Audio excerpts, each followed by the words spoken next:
you for tuning in Voice of Reason Boston. My name is Tamisha Sybil, your host. This morning we have Julie Thermidor. She is a civilian bicultural domestic violence advocate for Dove. We're going to get into the habit of talking about domestic violence on women and on men because it is a conversation that we need to continue to have in our community, because we're always hearing some kind of violence against a person on the news, and we need to have a widespread of conversation on what we need to do, the resources that we have available for people if they're afraid to speak up when they're involved in a domestic abuse situation, and also in the Haitian community as well. I know Julie, she is an advocate and she really focuses on the Haitian community because domestic violence is really still silent. So we're going to get to know her today. If you have any questions for us, just give us a call. 617-328-7514. Again, the number is 617-328-7514. Julie, good morning, and I'm happy to have you. Thank you. And we're going to get into trying to get to know you and what it is that you do at Dove. So can you just, tell us a little bit about yourself? Well, first, my name is Julie Thermidor, and I am Haitian. I was raised in Cambridge, Massachusetts. I am a sister to a police detective. I am a daughter to an 82-year-old, or I should say 82 young man. I'm also a mom of two. And I have, before coming to Dove, I have been a communication consultant. I have done that for a while, but Dove has really been the perfect place for me to be, because he just support everything that I'm all about and that I'm interested in doing in my life.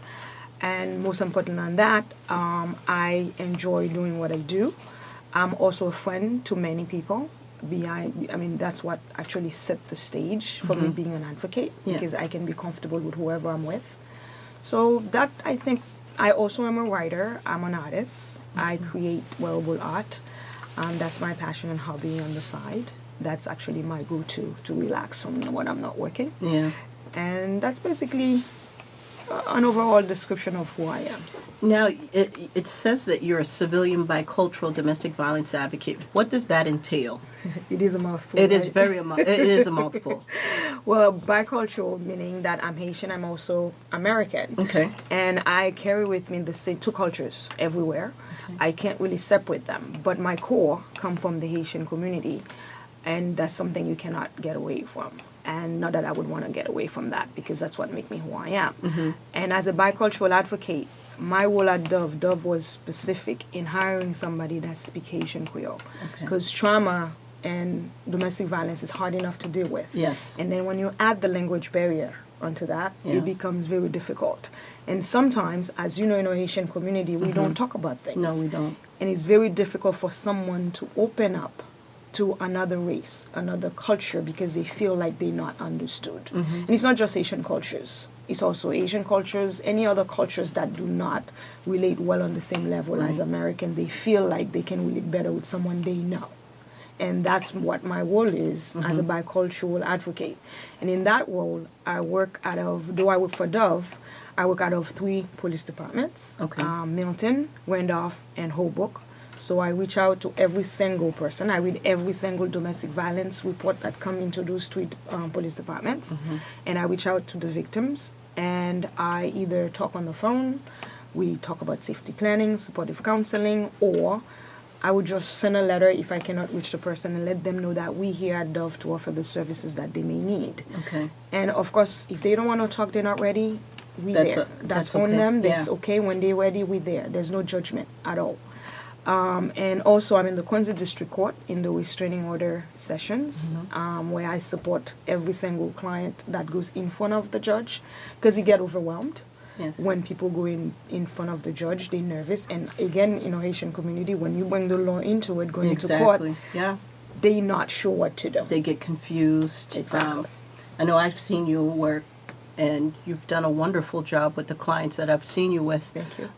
But however, we still have in the Haitian community women who does not have papers, who are afraid, who gets confused when they're speaking before the judge because they need a restraining order, and because of the language barrier, they get afraid and they back down, they shut down, and they don't say what they really need it for, That's correct. which causes a confusion between them and the judge, and it really sounds a little bit shaky. Like, do you really need the restraining order? What is it that what you need it for?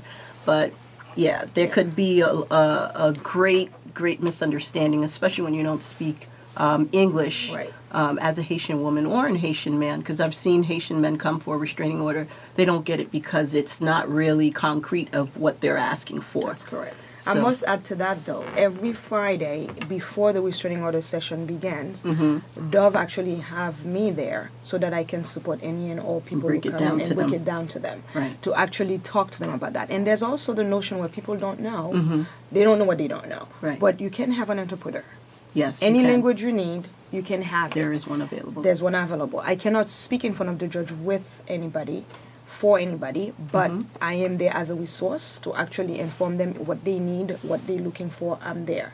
And in terms of the restraining order, there's a lot of confusion, as you said. Not only the justice system is already confusing, but when you add the other culture in it, there's a notion of when you get a restraining order, it's only one way. Right. There are so many different restraining orders. And in our cultures, the moment you talk about a restraining order, people feel like you want to kick the man out, or the woman wants to be too independent, and so on and so forth. There are so many layers that we can talk about if you would, if Right. you'd like. It doesn't have to be that way. Now, a lot of people think, oh, the restraining order is for the lifetime, when you can tell the judge how long you want it for. Even if you get a restraining order, a person can still stay with you in the home, but you have to be precise as far as no abuse. Exactly. I don't want him to abuse me while he's in the home, but I want him home for the sake of the children. So there's love. yeah, that's true too. And it's something that we need to talk about. And there could be a lot of misunderstanding when you're in front of someone you don't know and you're telling your business to, and it's scary. I watch people, how they shake and tremble, because Haitians don't deal with the criminal justice system. They feel like they're going to jail. Whenever they see court, they go to take jail. jail, yes. They take jail along with them. Their high blood pressure comes up. It's like, chill, relax. You're just going to get an order to make sure that you're safe, or whatever is happening in your home, it doesn't happen again. Right. So it's important to have people like you to sit down and break it down to individuals, especially in the Haitian community, how a restraining order works. Something I want to add that's very important, that oftentimes when people think as an advocate, I'm advocating to actually keep people together. I'm not trying, there's a myth Right. about when I'm advocating, they thinking that I want to separate the family, or any advocate for that matter. Right. But the point of the matter is, you marrying someone, whether it's a man to the woman to the man, or whatever, you are here to live together, to raise a family, respectfully. And that doesn't just apply. I know a lot of people out there in our community thinking it's all about the man, the woman, the woman, the woman. That's not necessarily true. If the woman is the abuser, it's just as bad as the man is. Right.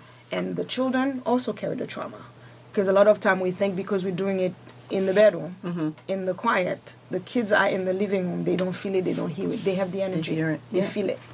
And it's important that you provide the services to the victim so that they can provide the resources to their children as well. Correct. What is it most that you love about being an advocate? I know sometimes there could be some ups and downs, because I know I used to be an advocate, and there is a stress level that comes along with it, because some people just don't understand. They don't know how to understand. But what is it that you love about being an advocate with Dove? As a being, I love to inspire. I love to inspire and empower people. And I've always wanted to do this kind of work. I didn't know it was exactly at Dove. So basically Dove found me and gave me whatever I'm passionate was about. meant to be. It was meant to be. That's what I'm supposed to be. I'm passionate. I'm happy every day. My biggest dilemma is to leave the work. That said, when I actually go to work, I'm here for every single person Right. that reach me on the phone or through the police department or at the Quincy District Court. And there's no question that's too many. There's not anything that's stupid or dumb or whatever it is. I'm here. Right. And when I am there to help somebody, either to just listen, because sometimes somebody just want to talk. They don't really want anything more than that. And most importantly, in domestic violence world, they don't want their husband or their wife arrested. Right. They just want the violence to stop. So for me to actually help them walk through that process, how do you actually safety plan to be with your partner in the home? Or if you want to leave, how do I elevate you to find the resource to support you, Right. go to counseling and so on to actually learn how to be in a relationship that's healthy?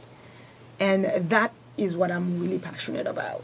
And when I have people who scream at me. I have people who yell at me. I have people Cuss you who out. curse me out. There are people who embrace me or hug me or thank me.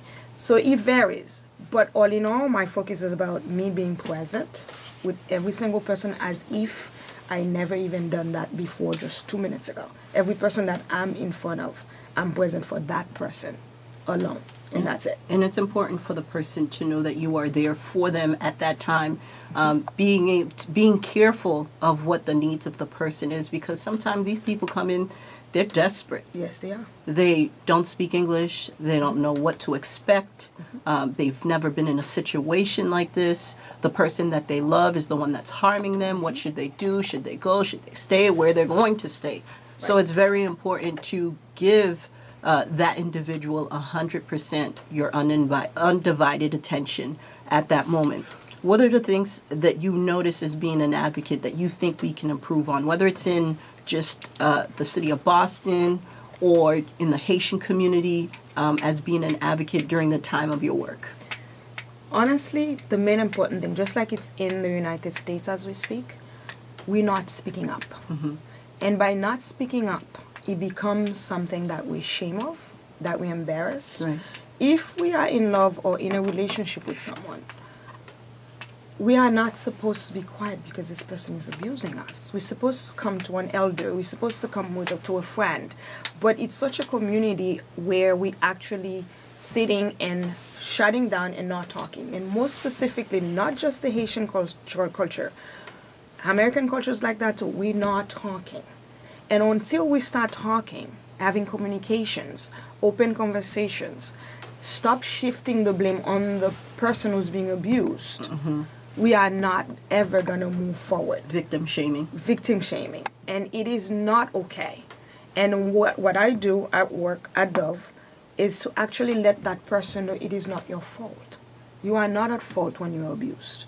You are there. When you come to me, it's because you want to talk about something that's been traumatizing you. And my thing is, I need to let you know that domestic violence is done to you. It's not something that just happened. You're not asking for You're it. not asking for it. And because of that, I want to give my 100% to make sure that we talked about it. And most specifically in the Haitian communities, the church, I must say, we are not talking in a church about domestic violence. Yeah. And the idea is, we don't know how, to be honest. Yeah. Because they're not trained They're not. to actually talk about domestic violence. You have to have training to be able to talk about domestic violence. And as a church preacher or pastor or whatever, they don't know how to actually, especially if both people are in the same church. They don't know how do you keep a restraining order from somebody, a couple, who's in the same church that needs to stay 500 yards away from each other. Right. You basically, they say, go vacate that order. And I don't know if you know this story. We had an Haitian in the community a few years back who actually died, a woman, Wow, I didn't know that. after, she's a woman from Brockton, who died after the pastor told her to vacate the order. And 3 days later, the men killed her. And the man was a man of the church. And that's because we don't know Have the how. training. No, we don't have the training. And Dove offer those kind of training too, by the way. We have a 40-hour training that in the spring, in the fall, that I actually train different people, advocates, preachers, social workers, whoever it is that's interested could actually have that training. I think it's very important for a lot of people in the Haitian community, especially in churches, people with intelligence to come out and seek these kind of resources to train their pastors, to train their deacons or deaconess, so that when something is going on in the church or there's someone who's seeking for help, they have the proper training to understand how to dissect the issue, what resources to provide, and what kind of what kind of environment they want to set for their congregation so people can be safe on all corners. And that is one of the things that the Haitian community is lacking. I'm a Haitian Christian. I love and serve Christ with all my heart. But at the same time, God gives us the intelligence to use the resources that are available to us. And I don't see that the Haitian community is using, I shouldn't say the Haitian community, most of the Haitian churches are not using the resources that is available to them when it comes to domestic violence. I'm not sure if they don't know who to seek out to. I'm not sure what the problem is, but yes, they are lacking in that domain. They are lacking to help people who are suffering from domestic violence in their congregation, and it trickles down to their children. When you don't help the parents, the child starts acting violent in school, and then you wonder, where did this start? How did this start? You didn't see it coming. Well, what is it that you're providing for your child when you're in a situation that you can't take yourself out of? And I think that we can do better as a collective in the churches. And I think that people should speak up and have more trainings when it comes to that. I agree, and I can't tell you how many letters I've sent to so many different churches in our community. There's only one pastor, a reverend, who I recently met at AFAB. I'm on the AFAB Roundtable Haitian, Haitian from Association of Bousson, which is Haitian Women with Carmel. Yes. And I met this reverend, and I expressed what I did. And he actually said, well, you know what, I'll introduce you. Again, I sent more letters based on the introduction that he sent me. Right. That did not happen. I've been trying to reach out to a lot of our churches because that conversation needs to happen. It does. Does not mean that, I think if that conversation was happening, we could actually have better marriages. Because people can see healthy relationship can be different ways. The way that we're approaching, we don't know. No. We just kind of follow the rhythm of everything we've known for years. In the rhythm of being taught to us instead of just really dissecting the Bible and understanding the word that God has placed for us. And I feel that, we're so stuck in the Bible that we forget that there are people that God put in place for us to not only teach us the Bible, but have common sense. And a lot of people don't have common sense. Now these days, you would think they do, but they don't. And it's just that I don't know if they're afraid of growth, but the church is not only to teach us about the Bible, it's not only there for us to fellowship, but it is there to help us in our daily lives, mentally, physically, emotionally, and spiritually, so that when we do leave the church and we go out into the world, we need to be prepared. Correct. We need to understand that these are certain things that are going to happen. This is how to protect yourself from it. And they're not doing that. They're not doing it. I'm a believer. I was raised in the church. I don't believe just because you talk about domestic violence and train yourself and educate yourself and become aware, that's a problem. And there's nowhere. I've read the Bible cover to cover. I am not an expert on it, but I don't see anywhere in the Bible where he says it's okay to abuse somebody that it doesn't say that. It doesn't say that at all. And I can imagine any church who would want to promote that. So as a result, this is something that I think we as a community is lacking, that we would want to talk about. We want to bring more awareness. We have children specialist advocate at Dove, actually talk to the children, because like you mentioned earlier, children bottle those things up. And they start acting up. And we don't know where they come from, but they come from somewhere. It's something they hear, something they feel. Even when children don't see a husband beating a wife or a wife beating a husband, they can feel the energy. Yes. That is why in the womb you have children who actually were in the womb but feel certain things. You're a mom, I'm a mom. You hear doctors talk about when the children are in the womb, they hear you singing to them, they hear you talking to them. So that energy that's so negative, that's prominent with domestic violence need to change. And I implore the Asian community to actually get the church more involved into that. And another thing that just came into my mind, where I know for me, I can only speak for my culture, but I'm pretty sure some other cultures are like that. we are big on what happens at home stays at home. And I think, you know, when we do that, we kind of hinder the child from, you know, whatever is happening at home mentally, and then they start acting it out in many different ways.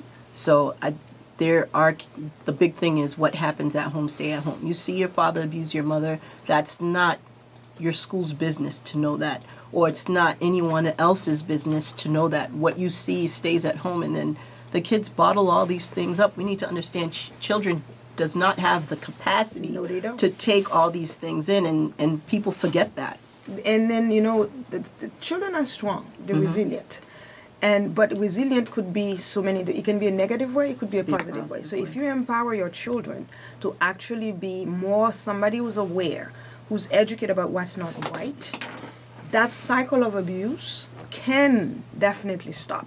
And there is such a thing as genes, DNA, cultural, generational curses. Yes, as Asian, you know there are certain things, even if you're an adult, you are supposed to carry yourself a certain way. Yes. Whether you raised here, at least that's how I was raised. Even though I was raised here from the time I was 13, I'm not going to say my age because I would say. But it does tell you that you still carry that culture with you. Right. And just because you talk to someone about getting help does not make you put your business out. Because that is why my job is here. That's why any other advocate, AFAB is there as well. You can go to an Haitian association to actually talk about it. They're there to talk to you and educate you and aware and make you more aware. And again, like you said, I can't stop talking more about how that impact our children. That generation cannot keep repeating the same mistakes that we all made. Because we didn't know. Right. But when you know better, you do better. And another thing, too, when it comes to Haitian women especially, and, you know, we always have that one person in our family, oh, don't tell anybody my business. I'm telling you this, but don't tell anybody my business. I don't want no one to know, because we know the Haitian community is small. We know that when you tell one person something, it may travel to the next person, to the other person, until it's everywhere. But I think that's another issue too. Women or men have an issue speaking up because they are afraid that the person that they're telling. Another thing is that came to my attention. A lot of people are not going to professionals. Exactly. They're going to people that they think is a professional, end up giving them bad advice. Exactly. So you end up telling someone who has no understanding of what you're going through, or they think they know because they know someone that went through it, and then they give you a bad advice, and you find yourself in a position where, you know, not only everybody knows your business, but you're not getting the help that you need. And you're just going in circles and circles and circles. So that's another thing. People are afraid to trust people because they're not getting the right advice, or they're afraid that if you go to a professional, you know, then that opens a can of worms for them to go into your home, DCF, and all that. So I think that's another issue. People don't speak up because they don't trust anyone. Exactly. And as a Dove advocate, one of the things that I need to let people know, I am a mandated reporter, which means if somebody calls me or talk to me and say, I want to kill myself or I want to kill somebody, my job is to report it. Right. There's nothing if, but, or maybe about that. However, anything at all that someone discussed with me as an advocate, you have an oath as an advocate. At Dove specifically, I don't know about any other association, organization, but at Dove, whatever you say to me, stay with me. Yep. I am not at liberty to discuss it, even if DCF, which DCF often would reach out to a parent, to an advocate on behalf of a parent. Unless that parent release something in writing that tells us that this is what you want me to talk. It's okay to speak to someone. And even when it's okay to speak to someone, you let me know what you want me to say. And then I can talk to someone else. But other than that, none of the conversation that I have with anyone goes to anyone. Even though I'm in the police department, I read the report, but whatever I read and talk with someone does not go back to the police department. And I think it's very important for women to know that now these days you have to be, professional organizations like Dove have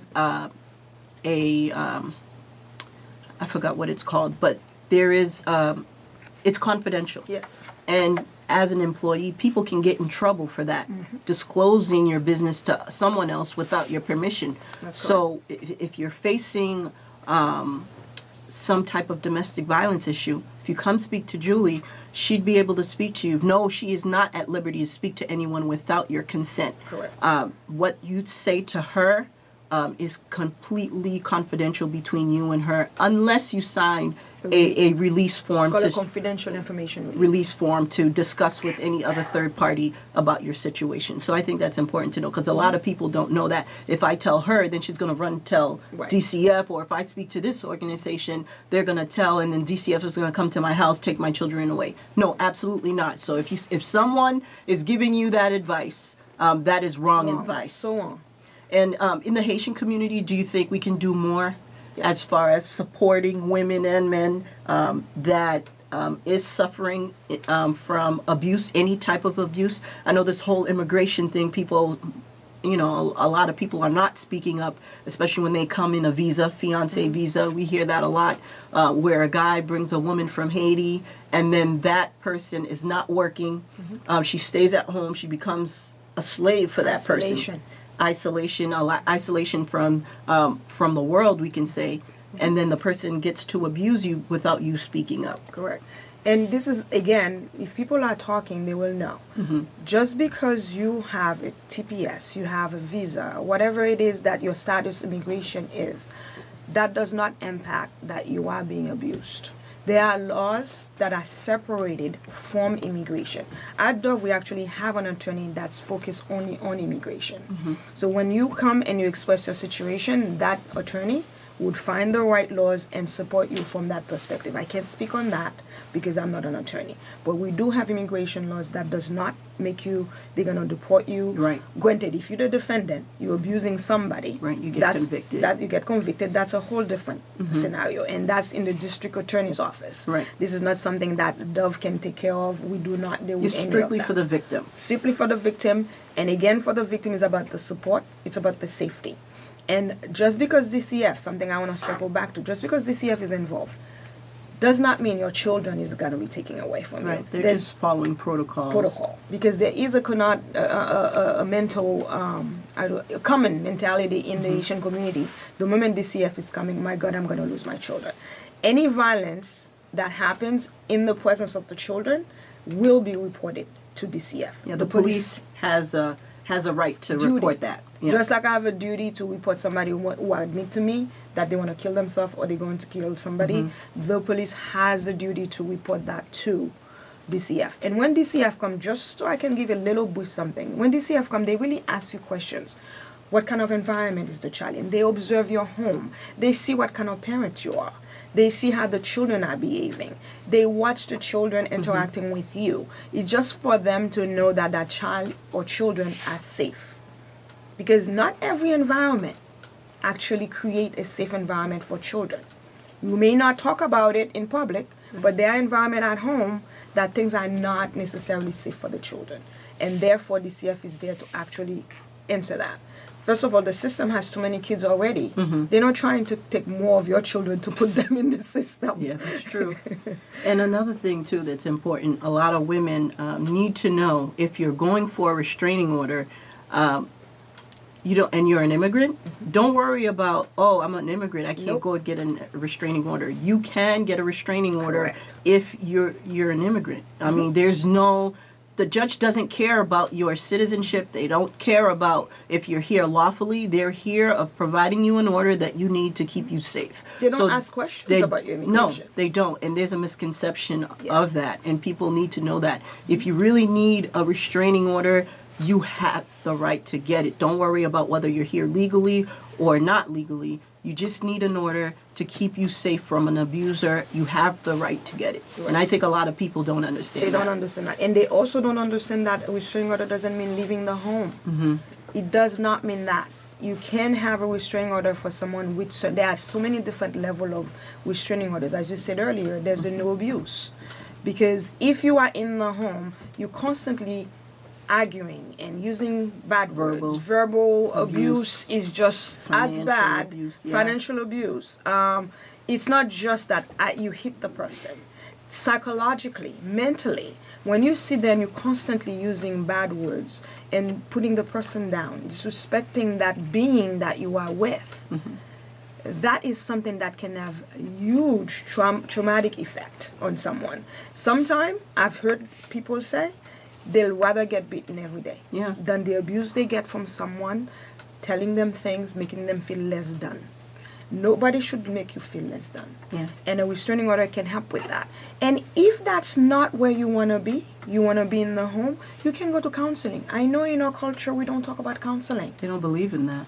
Which is really, I mean, I know where that comes from, because if you go It comes back. from your parents. Your parents. And their parents. And so on. Yeah. But now we know better. We're of a generation, there's so much more information. There's the internet. There's Advocate. There's so many different educational programs out there that can enlighten you to know that there's many different ways you can be about healthy relationship. Like, for instance, you have an example of someone says, well, once in a while I hit my wife from the back of the head. That is not okay. No. Yet, when we're young, we're dating, those little things happen.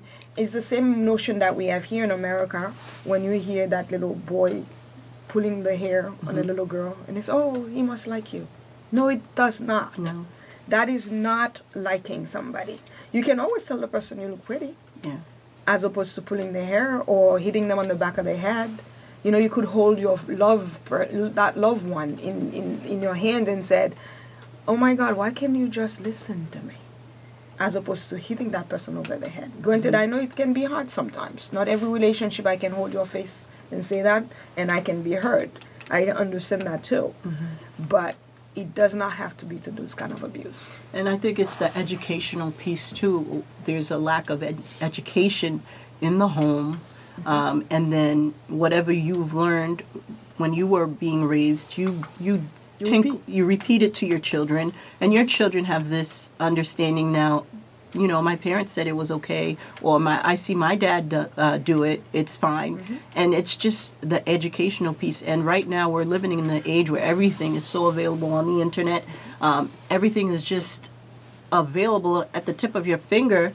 I think, you know, when especially Haitian people don't take advice from friends, don't take advice from, you know, someone that Church has... members. It could be.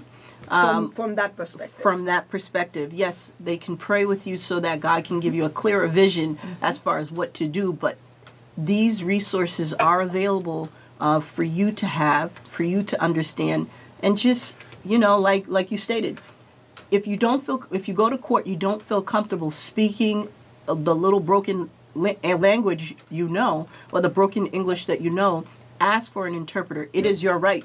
If there isn't an interpreter available for you that day, they will postpone it to another date where a Haitian interpreter is available. And, you know, it's very important. We cannot say it enough. Our community, especially the Haitian community, there's a lot of work to be done. What do you think, you know, that you see improving in the Haitian community, but we can work a little bit more on? Like you. Look at you inviting me here, right? Yeah. We're having a conversation. This is right. not something we usually have. We've not done a lot of those things in the past. We also did not have this sort of, like Dove, would be Dove about Dove, but Haitian people did not know about Dove. So they're hiring people like me to actually, and I'm not just the only one, we have another Haitian woman who works for Dove as well. So we actually bringing the culture perspective in it, because we don't want people to think that it's just about the Americans, because we are a bunch of different immigrants that make the America that we're in, despite of what we hear in the media. But at the end of the day, we have advocate professionals that actually understand the various cultures that we have as well. who care, and I know where they're coming from. When someone call me, if they call me from the Haitian culture perspective, I approach it differently than if I'm talking to someone who was born and raised here, Right. because that Haitian person may not know the resources they have available. They may not have the information. Sometimes they just don't know where to go.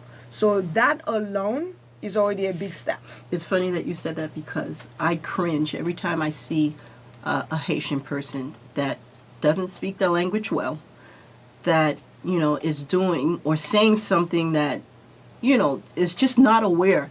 I cringe. I find myself just jumping into the conversation trying to help this person, because it's sad to see your own kind, Right. you know, going through a situation that they don't know how to help themselves in. And I think that we need more people like that. If you see someone in a situation that is not in a good light, or they're not in a position that they need to be, just give them a little. I know we could be hard-headed sometimes. Yes, We're can- very stubborn. But just giving a little bit insight and talking to the person can go a long way if they choose to accept it. And if you can tell us other locations that you've been in, if anyone's listening, they want to reach out to you, or or they want to send someone to you. What are the locations again that you are in? I am actually in the Milton, Wendorf, and Hoboken communities. However, that said, if a Haitian person lives in Dorchester or Brockton, they need information, they need to talk to me, does not mean they cannot reach me. Okay. They can call me. I may not be able to provide that support for them in that community, but I can tell them who in that community to go can to. help them. We work with Brockton a lot. We have police officers in Brockton who actually support victims of sexual assault and domestic violence. We have a Haitian, actually, a police officer in Brockton. We have police officers in Wendorf. We have police officers that are Haitian in Wendorf. We have police officers in Somerville, in Cambridge. There are so many different resources that we have that you can always reach out. And as far as I'm concerned, anyone can call me. Okay. And you can direct them to whatever situation that they need. Absolutely. And what kind of services you provide? Again, I know you have a legal attorney for Dove, but what if a woman and her children was to come to you and they're facing abuse from their partner or husband, boyfriend, whatever the situation may be, how would you prepare the steps of providing them services? What would be your first step? Well, it depends. The person tells me first what they need. Okay. Because I'm here for you. You need to tell me, how can I help you? And when the person, let's say the person says, I really can't stay in this relationship anymore, I'm being abused, and I ask you questions about how did you get to be here today? What happened to you? Not in terms of shaming, but just to understand Your situation, your your situation. story. Because Yeah. every story is different, okay? And that story may mean that you want to leave. If you want to leave, there's shelter. However, shelter for domestic violence are fine between. I mean, That is so true. you want to make sure that you find a way to actually prepare yourself before you would want to leave your home. But if it's an abuse situation, we're going to work the best that we can to get you out of the situation. And as far as children, we have at Dove, we have a children's specialist as well who actually talk to the children. You have supportive counseling for you as an adult. And as an adult, we talk about safety planning. How do you stay in the home and be safe? How do you leave and be safe? How do you, if you are still gonna continue, choose, because there's such a thing as people says you choose to stay.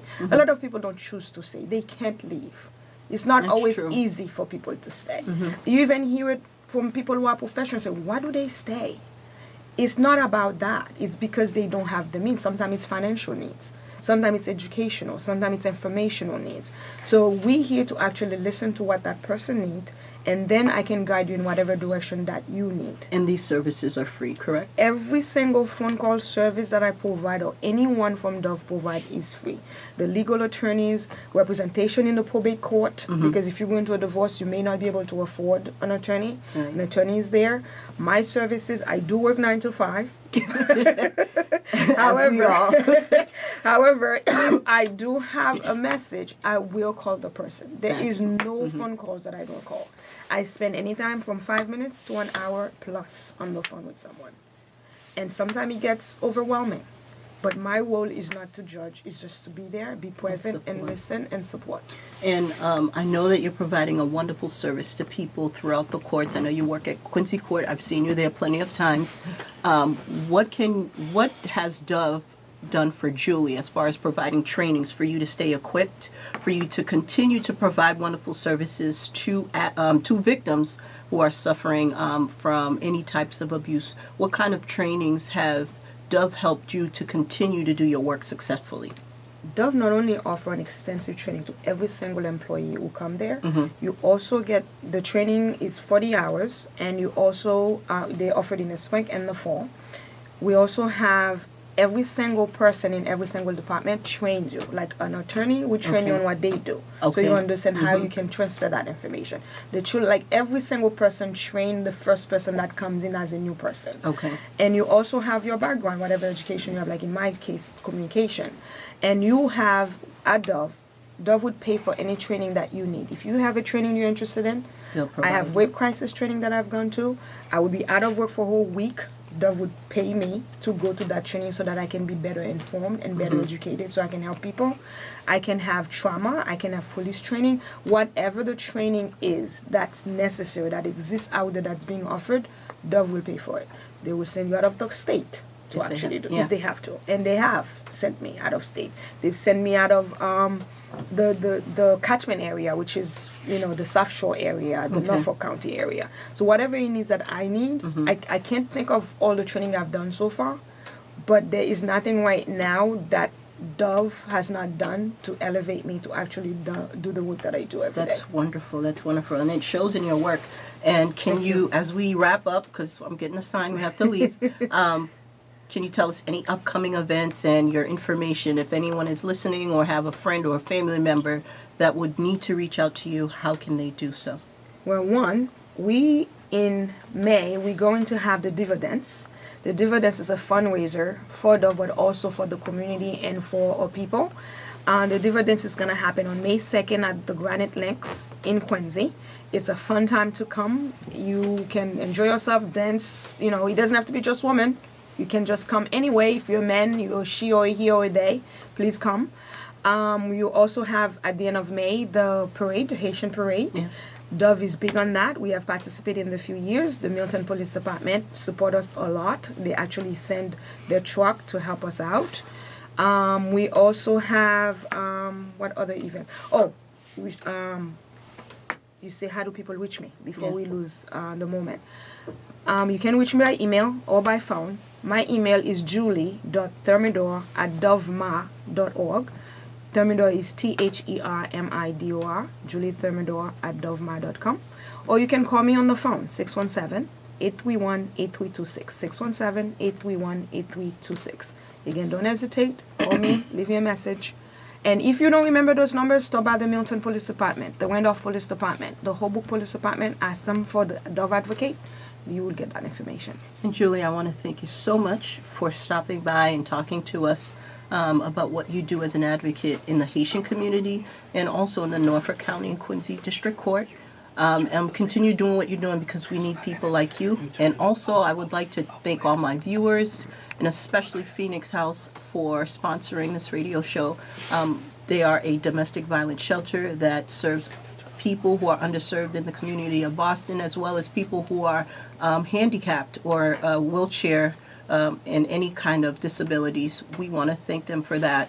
And I also want to thank all my viewers on Facebook and on who are tuning in on WEZE 590. Thank you for tuning in. Thank you for having me. No problem.